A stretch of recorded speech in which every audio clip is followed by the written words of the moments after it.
In today's video, I'm going to teach you how to add a due date to a task in Asana.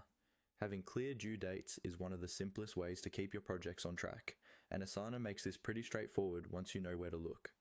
I'll walk you through it step by step, and you can follow along in your own workspace as we go.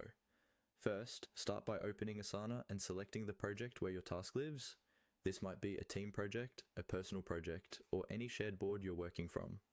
Make sure you're in the right project view, typically the list view, so you can see your tasks lined up in a table format.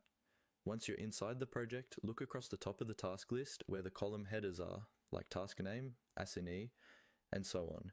If you don't already see a column labeled due date, you'll need to add it. To do that, find the small plus sign at the far right of the column headers.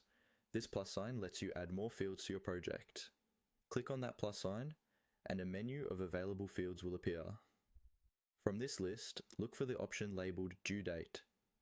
Go ahead and click on Due Date to add that column to your project. After you select it, you should now see a new Due Date column appear alongside your other task details. Next, locate the specific task you want to update. Move across that task's row until you reach the Due Date column. If no date has been set yet, the field will look empty or show a placeholder. Click directly in that due date cell for your chosen task.